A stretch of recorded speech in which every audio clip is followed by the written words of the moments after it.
E olha só, é importante a gente estipular metas para o ano que chega. Só que isso também pode gerar frustrações. Será que as suas metas são atingíveis?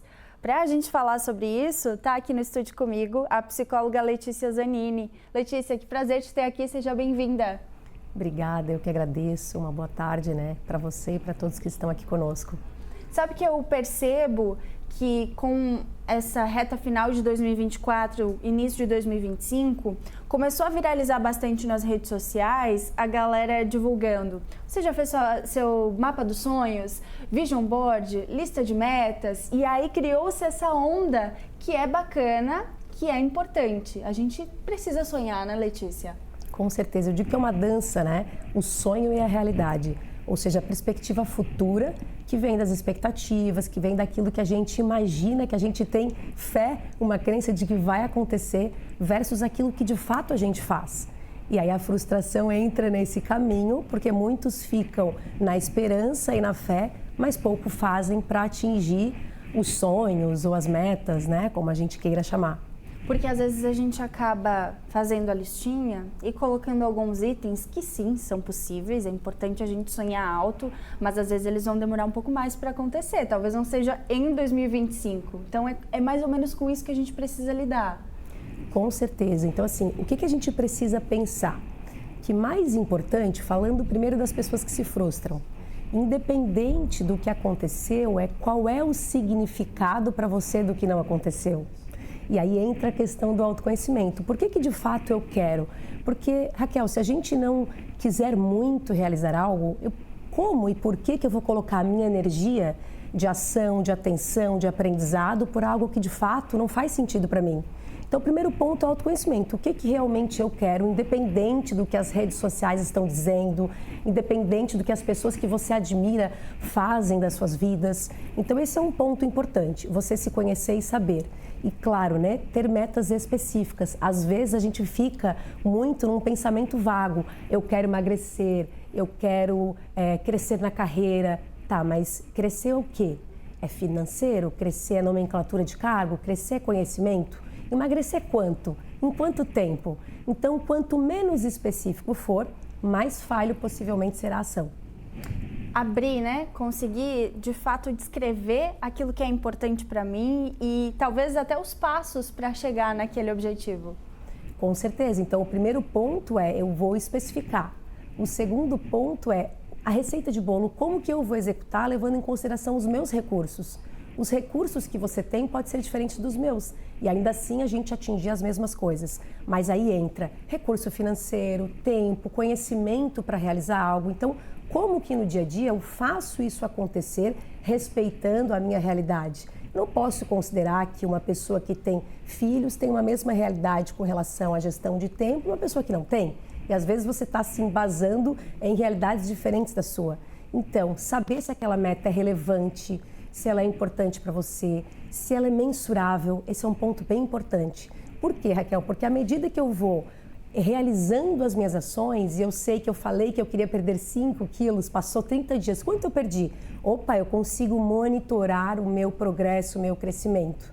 E à medida que eu vou crescendo, eu vou encontrando mais motivação para continuar na minha jornada de mudança. Porque é fato que a mudança ela é sim desconfortável, mas a gente precisa de um desconforto calculado para crescer, para se transformar, para ganhar mais. Não estou falando só de dinheiro, estou falando de conhecimento, estou falando de transformação, estou falando de mudança enquanto ser humano. E claro, colocar uma meta que tenha prazo para as coisas acontecerem. Então a gente falou aqui de especificidade, a gente falou se ela é relevante, se ela é possível de ser atingível. Às vezes a gente coloca metas megalomaníacas que causam a frustração, porque você fica sonhando, mas não para de fato para pensar sobre o que você tem para executar aquilo e o tempo. E à medida que o tempo vai passando, comemore as suas pequenas vitórias. Há uma tendência das pessoas focar no que falta e não no que lhes é farto. Então, de que forma que a gente comemora as nossas farturas?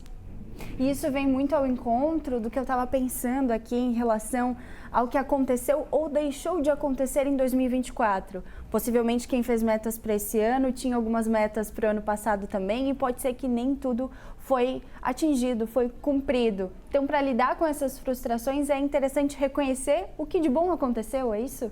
Com certeza. Reconhecer, né, o crescimento e de fato o que você conseguiu entregar e entender que a frustração faz parte da vida adulta. É extremamente fantasioso a gente imaginar que a gente não vai ter frustração. A frustração também é uma boa professora para a gente entender o motivo pelo qual eu não entreguei. E quanto mais eu me conheço, mais essas respostas aparecem com clareza, com uma franqueza que às vezes dói, mas que é necessário. Qual é o preço que a gente quer continuar pagando, né? O preço da dor de dizer mais um ano que você não conseguiu ou da dor de ter a mudança inicial, porque todo comportamento novo gera de novo, né, um desconforto que a gente precisa se colocar à disposição se aquilo é importante. Então, olhar para 2024 com uma perspectiva de que bacana que eu consegui fazer o que eu fiz e olha tudo que eu fiz, porque como a gente vive num piloto automático, a gente às vezes menospreza ou despreza as vivências cotidianas. E ali tem muita riqueza de conteúdo, de entrega. Então, a vida, sem as suas edições, né, sem os seus filtros como ela precisa ser considerada e também engrandecida desde as pequenas, né, os pequenos entregáveis até os grandes. A gente foca muito no grande. E olhar para aquilo que não foi entregue com essa perspectiva. Por que não aconteceu? O que eu preciso aprender para que isso aconteça? Se de fato eu quero aquilo, às vezes eu nem quero tanto, mas a gente vive um efeito manada, né, copiando modelos prontos. Não existe receita de bolo em comportamento humano, existe aquilo que faz sentido para cada ser humano. E ao criar essas metas, fazermos comparativos apenas com nossas versões passadas, não com outras pessoas. Então, por exemplo, eu tenho algumas metas, confesso que não sentei ainda para estipular, porque isso não precisa acontecer na virada do ano, pode acontecer aos pouquinhos, a gente vai restabelecendo a rotina, então cada um no seu tempo, mas tem duas que eu já tinha em mente, já comecei a aplicar, que é aumentar a quantidade de idas à academia, pensando na saúde do corpo principalmente, e também eu quero ler mais. Era uma meta que eu tinha, a minha versão do ano passado não conseguiu cumprir de uma maneira satisfatória, então esse ano eu quero ver se eu consigo ler mais. E qual que é a sua principal meta, Letícia? Ler, continuar lendo. E eu tenho uma meta que uma vez por ano eu gosto de viajar para buscar conteúdo de fora. Então eu coloco metas, às vezes bem audaciosas, para eu buscar, e esse ano eu vou realizar, né, essa meta em julho.